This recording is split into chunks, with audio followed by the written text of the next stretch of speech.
everybody, welcome to Storytime. I'm not sure if you remember me, my name is Megan, and I have been doing this, for a few years now. I have two books to read to you today. One, I read one of the other books of this series before, and it was about a dinosaur not eating her classmates. This one we're talking about the dinosaur who wants to be a rock and roll star.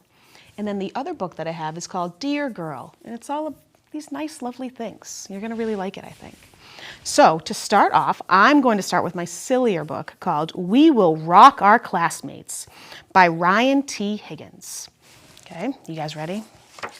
My kids like this book. We like Ryan T. Higgins, actually. He's the one who writes those Mother Bruce books that I like so much. All right, We Will Rock Our Classmates by Ryan T. Higgins. Penelope was the only T-Rex in her school. Sometimes that made her stand out a little. Look at that picture of her, all the little kids, the teacher, the goldfish. Do you remember the goldfish in the last book bit the dinosaur? Do you remember that? And then Penelope, the gigantic T-Rex. And sometimes Penelope's classmates just didn't see her at all. They just saw a dinosaur. Want to play cops and dinosaurs? You can be the dinosaur. Well, I was hoping to play dentist. Great. We'll be the dentist. You be the dinosaur. It's kind of a bummer for Penelope, isn't it? Have you been flossing? William Omata's backpack is stuck in your teeth. Look at the kids in her mouth pretending to be the dentist. And there's a backpack stuck in her teeth. That's amazing. Dinosaur or not, Penelope loved to play. She loved to read. Good night, tasty mouse all wrapped in bologna. Good night, tasty goose with a side dish of pony. Ponies. Did you hear that? Penelope's mom is reading her a book about eating ponies. Gross. And she loved to draw. Wait, I won't eat you. I don't even have any mustard. See, she's trying to draw pictures of the wildlife animals and they're all running away because they think Penelope's going to eat her. But the one thing Penelope loved to do more than anything else was make music. She loved to sing. She loved to play guitar. Penelope loved to rock and roll. Look at her with that guitar rocking out. I love it. Do any of you play any instruments? I don't. I wish I did, though. So when Mrs. Noodleman told the class about the school talent show, Penelope was excited. She was also nervous. She wanted to rock her classmates, but could she do it? Have you ever felt like that? Excited about something, but nervous at the same time? Happens to me all the time. Also, the sign-up sheet was right next to Walter, the ferocious goldfish. Remember? We just talked about how Walter bit her in the last book. So funny. Penelope took a deep breath. She had to do it. She tiptoed past Walter, then she quickly wrote her name with her bravest purple marker. And you see that? She wrote her name, Penelope, and then under talent, she put rock and roll on the school sign-up sheet. After school, Penelope shared the big news with her parents. And I'm going to wear a pink tutu and big boots, and I'm gonna spike my scales and look angry, but I'll actually be really happy. Oh, it's gonna be so great. She hummed her favorite song while brushing her teeth. She danced all the way to the bus. She even told her classmates about her favorite band, the Weevils. Best band ever. My dad used to go to all their concerts until he accidentally ate the drummer. Have you ever done that, been so excited when you're telling your parents something about your school day that you just keep talking and talking and talking? I know my children do that. It's kind of fun. It's my favorite part of the day, usually. At last, it was time for rehearsal. And some little girl says, "Can dinosaurs even play guitar?" On stage, Penelope froze. Oh, look how nervous she looks. What do we think's going to happen? She could not sing. She could not play guitar. She worried that dinosaurs could not rock and roll. Oh, look at poor Penelope. Look how nervous she looks. What do you think? Do you think dinosaurs can rock and roll? Let's find out. Penelope was very quiet on the car ride home. She hardly ate anything for supper. Are you sure you don't want more, Penny Pie? You've only had 52 hamburgers. Imagine your mom thinking you ate nothing for dinner after you ate 52 hamburgers. Whew, it's a very expensive grocery bill. The next day at recess, Penelope sat alone on the bench. She would not play hopscotch. I'm a T-Rex, not a hopscotcher. She would not play duck, duck, goose. Look at the kids are asking her to play duck, duck, goose, and she says, I am not a duck, or another duck, or a goose. I'm a dinosaur. At the end of the day, Penelope crossed her name off the sign-up sheet with her saddest blue marker. Do you see that? Penelope crossed out, Penelope rock and roll. She even walked by Walter, the ferocious goldfish, and didn't seem scared at all. When Penelope got home, she went straight to her room. Daddy Rex came in to talk to her. "Is everything okay?" he asked. "I can't be in the talent show," she cried. "I'm just a dinosaur." "Oh, poor Penelope. Look how upset she looks." "Oh, I see," said Daddy Rex. "Come with me." Look at her dad took out a family photo album. Look at him showing. He said, "I took this family photo album. This is your Uncle Frank. He was a figure skater. This here is your mom, finishing her first marathon. And here's me, the world hamburger eating champion. I ate 5,053 hamburgers with ketchup." "You see," said Daddy Rex, "being a T-Rex is only part of who you are. You, for instance, are kind and caring, creative and adventurous, and you can be anything you want to be." Ooh, that's a very nice message from her dad, isn't it? The next day at school, Penelope marched right back over to the sign-up sheet. She looked straight at Walter and almost lost her nerve. But Penelope's classmates had a different idea. And that gave her just enough courage. Can we play with you? In your band? Please, Penelope. Look at that. Her friends want to be in her band with her so Penelope doesn't have to rock and roll all by herself. What a great idea. On the night of the talent show, Penelope was really excited and also really nervous. She peeked out from backstage to try to find her parents. What do you think? Have you ever peeked out from backstage to try to find your parents? Look how easy it is to find Penelope's parents. They are very big. When the curtains opened, William Amato and his amazing animal sounds took the stage. Chirp, howl, roar, baroo, tweet, tweet, honk, plop. That's a fun talent, animal noises. Mabel Hastings and her dancing pony went second. Whoo-wee, look at her tap dancing with her horse. Then there was the Stegman brothers' synchronized swimming mime act, followed by Martina Cortez and her dazzling card tricks. Look at those mimes in the kiddie pool. Look how funny that is. And then the card tricks. Your card was the 10 of hearts. No? Was it the elephant of spades? Is there a card, the elephant of spades? I haven't seen that one. Finally, it was Penelope's turn. The lights on the stage were bright, but not as bright as Penelope. Penelope was a T-Rex. She was also kind and caring and creative and adventurous. And she comes out on stage and she says, "We are Penelope and the Mustard Seeds." What a great band name. Most of all, Penelope Rex was a rock star. Look at her mom's taking a picture. She's jamming out. Penelope and the Mustard Seeds came in second place, just behind Mabel Hastings and her dancing pony. It's kind of impressive, a tap dancing pony. That was okay with Penelope. She loved ponies. Ponies. Look at, she's thinking about eating Mabel Hastings' horse. That's so silly. The end. What do you think of that? Don't you want to be part of Penelope's band? I kind of do. I would pay big money to see a rocking, rolling T-Rex. But all right, so my next book is a little bit different. This book is called Dear Girl. It's by Amy Krauss Rosenthal and Paris Rosenthal. So that means Amy and Paris wrote the words, and it's illustrated by Holly Hatton. All right, so that means Holly drew all the pictures. All right, you ready? Dear girl, it's kind of written like a little bit like a letter. Dear girl, keep that arm raised. You have smart things to say. That's right, you do. Dear girl, sometimes you may feel like being pink and sparkly. Sometimes you may feel pretty much the opposite. Does that ever happen to you, that sometimes you want to be a beautiful ballerina dancer, and then sometimes you want to jump in the mud? And that's okay. Dear girl, look at yourself in the mirror. Say thank you to something that makes you, you. Right? And the girls, these pictures, thank you, freckles, right? Because the one girl has freckles all over her face. Thank you, birthmark, because she has a birthmark. Thank you, red hair, right? Because those are all things that make them unique.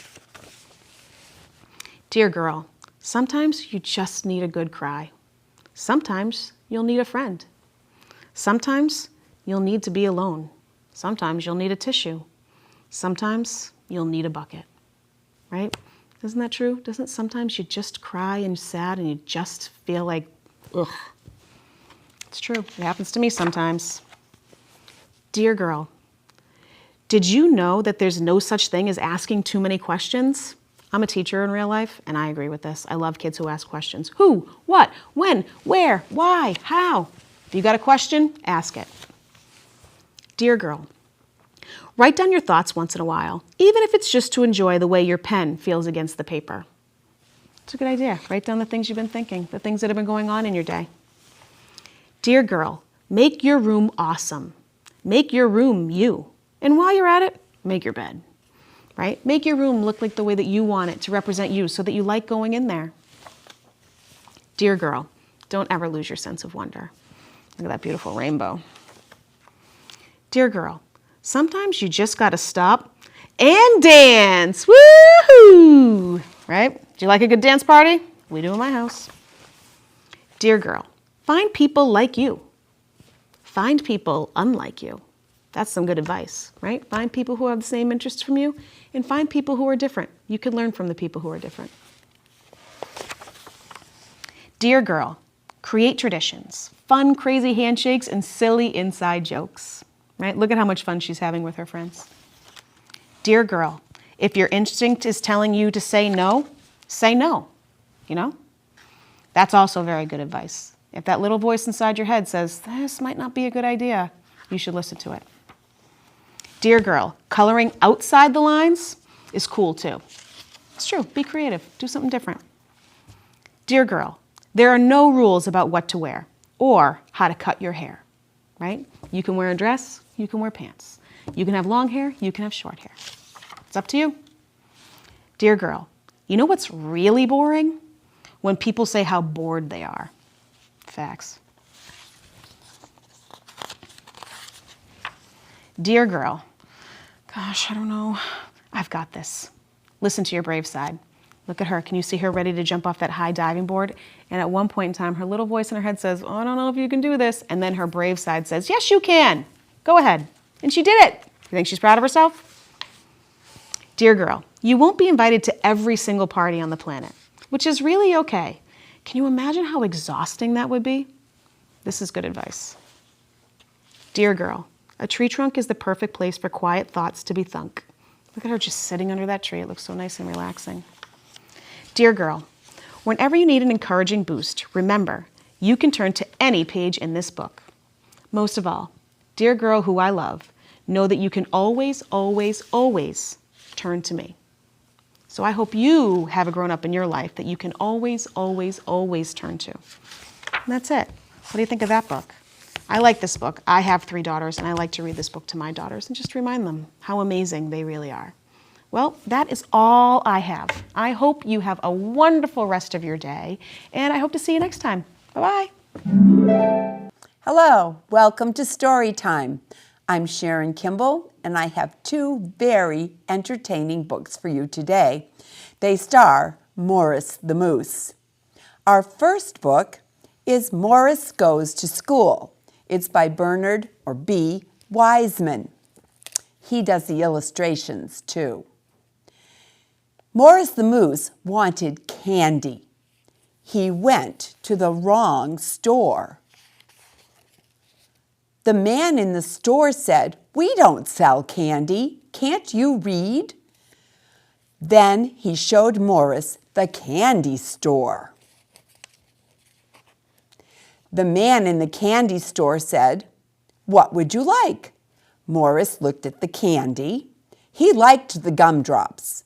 He said, "Give me some of those." The man said, "They are 1 for a penny. How much money do you have?" Morris looked. He had 6 pennies. "I have 4 pennies," he said. The man laughed. "You have 6. Can't you count? Don't you go to school?" Morris asked, "What is school?" The man said, "I will show you. But first, here are 6 gumdrops. They are 1 for a penny, and you have 6 pennies." The man took Morris to school. The children said, Oh, look, a real moose. Hello, the teacher said. Hello, my name is Miss Fine. The man said he never went to school. Morris could not say anything. His mouth was full of gumdrops. Morris swallowed the gumdrops. Then he said, "My name is Morris the Moose. I want to learn to count. I want to learn to read, too. I like candy." Miss Fine said, "Hello, Morris. Welcome to our class. Please sit at a desk." Morris tried, but he didn't fit. He had to sit on top of the desk. "We will now study the alphabet," said Miss Fine. "This is an A. This is a B." Morris hid under the desk. He yelled, "Where is the B? I am afraid of bees. They sting." Miss Fine said, "I meant the letter B. This one here, it doesn't sting." Then Miss Fine said, "And next there is C." "Oh, I like the sea," Morris said. "I love to swim." "No, no," said Miss Fine. "I meant the letter C, this one here." "And next," Miss Fine said, "there is D and E and F, G, H, I." Morris yelled, "I have an I. I have two of them." Miss Fine said, "I meant the letter I. Morris, please don't interrupt again." Morris didn't. Morris couldn't. Morris wasn't there. He had to leave the room. One door said boys. One door said girls. Morris couldn't read yet. He opened the wrong door. A girl cried, "Stop! You can't come in here. This one is for girls. The other one is for boys." Morris told Miss Fine, "There is no door for a moose." Miss Fine put up a sign, "Boys and Moose." When Morris came back, Miss Fine said, "Now we will spell. Cat is spelled C-A-T. Dog is spelled D-O-G. Morris looked sad. "What is the matter, Morris?" asked Miss Fine. Morris said, "You didn't spell moose." "Can anyone spell moose?" asked Miss Fine. A boy said, M-O-S-E. A girl said, "No, it is M-O-O-C-E. "You are both wrong," said Miss Fine. "It is spelled M-O-O-S-E. Morris said, "Oh, I am hard to spell." Miss Fine said, "I think it is time for lunch." The children opened their lunch boxes. Some of them had cheese sandwiches. Some had cream cheese and jelly sandwiches. Some had hamburgers. Each of them had a piece of fruit. But Morris had nothing. He ate lunch anyway. Do you see him looking out the window eating grass outside? After lunch, the children played. Some played ball and some jumped rope. Morris did both at the same time. Miss Fine said, "Children, now it is time to rest." The children rested on their desks. Morris tried, but he was too big. Miss Fine let him use her desk. When rest time was over, Miss Fine said, wake up, it is time to finger paint." Morris said, "I will hoof paint." Can you tell which painting he did?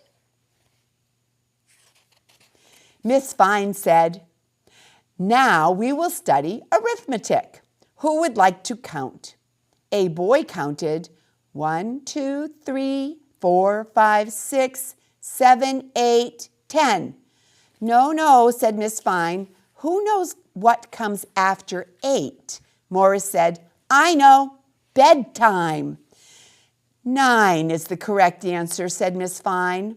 9 comes after 8. Who knows what comes after 9? A girl counted on her fingers. 1, 2, 3, 4, 5, 6, 7, 8, 9, 10. 10, she said. 10 comes after 9. Miss Fine said, That's right. Morris looked sad. What's the matter, Morris? Asked Miss Fine. Morris held up his hoofs. I can only count to 4, he said. Miss Fine said, you can count higher than that. I will show you. She counted on Morris's hoofs. 1, 2, 3, 4. Then she counted on Morris's antlers. 5, 6, 7, 8, 9, 10, 11, 12. Morris said, I like to count. I will never wear a hat. Miss Fine said, now I think it is time to sing a song. What is a song? Morris asked. Miss Fine said, I will show you. She sang, I've been working on the railroad. What is a railroad? Morris asked. A railroad has tracks, said Miss Fine. They look like this. Oh, I know what tracks are, Morris said. Firemen climb them. No, said Miss Fine. Firemen climb ladders. Ladders go up like this. Morris said, let's sing another song. I am learning a lot. Miss Fine said, no, we just have time for a game. Let's play make-believe. A girl said, I am a tree. A boy said, I am a monkey. Another boy said, I am a moose. Morris and the children laughed. Morris went to the coat closet. He said, I am a coat closet. The children laughed again. Miss Fine laughed too. Look at him. He has all the coats hanging all over him. Then the school bell rang. Morris asked, is that the ice cream man? Miss Fine said, no, it is time to go home. Morris gave the children their coats. The children and Morris said, goodbye, Miss Fine. Miss Fine said, I will see you all tomorrow. Morris ran to the forest. He took money from his hiding place. He wanted candy. This time he went to the right store. He said, hello, I want some gumdrops, please. The man said, hello, they are 1 for a penny. How much money do you have? Morris looked. He had 5 pennies. I have 5 pennies, he said. Give me 5 gumdrops, please. The man gave Morris the gumdrops. He said, you have learned arithmetic. What else have you learned in school?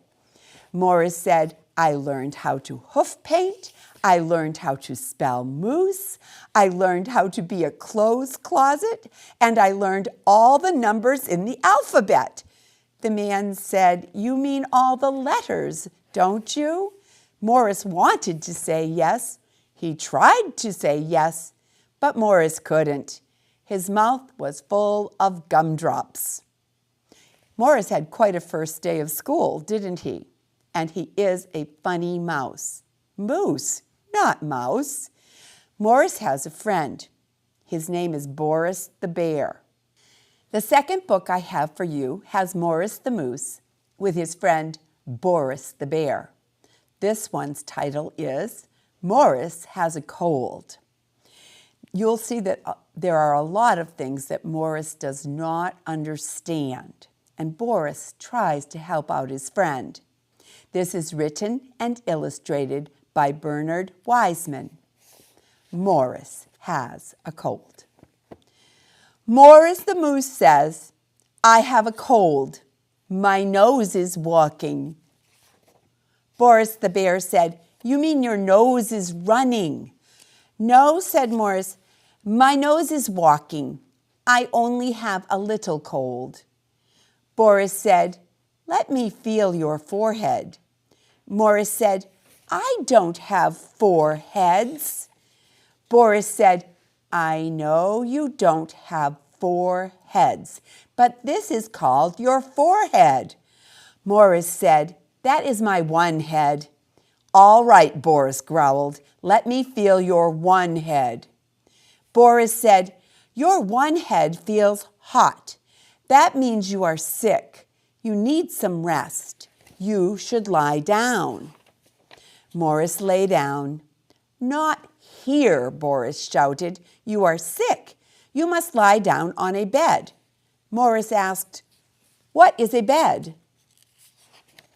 Well, said Boris, a bed has 4 legs. Oh, Morris said, I will not lie down on a bed. I might get hurt. Boris asked, how can you get hurt if you lie down on a bed? A bed has legs, said Morris. I might fall off the bed when it jumps or runs. Boris said, beds do not jump. Beds do not run. Beds just stand still. Why? Asked Morris. Are beds lazy? No, shouted Boris. Beds are not lazy. Beds are, oh, come with me. I will show you a bed. Here we are, said Boris. This is the town dump. People live things here. We should find a bed here.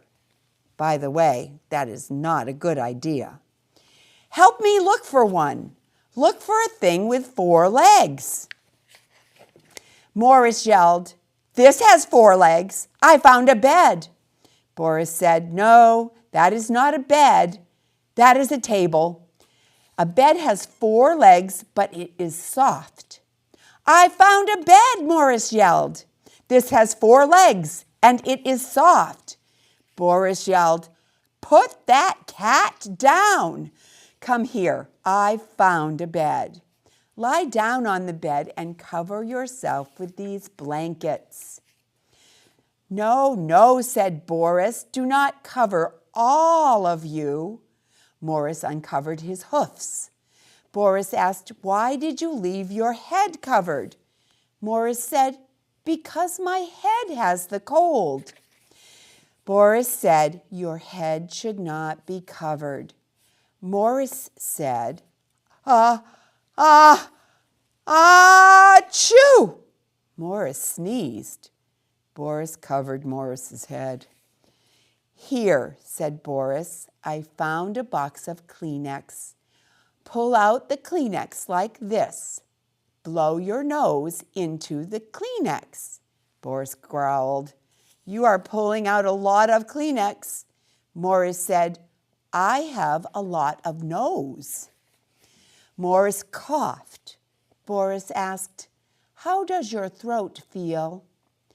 Morris said, hairy. No, no, said Boris. I don't mean outside. I mean, how does it feel inside? Morris said, I will see. No, no, no, Boris shouted. Oh, just open your mouth. Let me look inside. Boris said, you have a sore throat. I know what is good for it. I will make you some hot tea. Hot what? Asked Morris. Boris said, tea. Don't you know what tea is? Yes, said Morris. I know what it is. T is a letter, like A, B, C, D. No, no, Boris yelled. T is, oh, wait, I will show you. Morris coughed again. Here, said Boris, I found a cough drop. Morris asked, a cough what? Boris said, drop. Morris dropped the cough drop. No, no, Boris shouted. Put it in your mouth. It will make your sore throat feel better. Boris growled. You chewed it. You should just suck cough drops. Morris said, I am hungry. All right, said Boris. I will make you something to eat, but first, stick out your tongue. Morris said, I will not stick out my tongue. That is not nice. Boris shouted, stick out your tongue. Morris stuck out his tongue. Stop, Boris roared. That is not nice. Morris said, I told you it was not nice. Boris growled.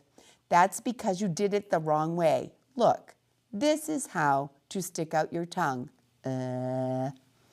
Boris looked at Morris's tongue. Oh, Boris said, Your stomach is upset. Morris asked, Did you see all the way down to my stomach?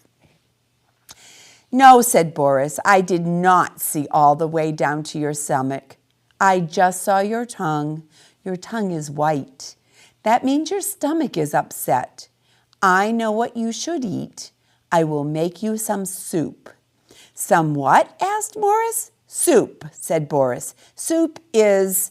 Oh, wait, I will show you. Boris said, Here is a nice bowl of hot soup. Morris licked the soup. No, said Boris, use the spoon. Morris used the spoon.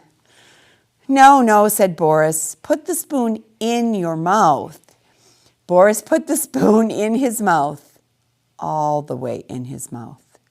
No, Boris shouted, give me the spoon. Boris fed Morris the soup. Boris ate some soup too. Then Boris said, It is getting dark. Go to sleep. If your cold is better in the morning,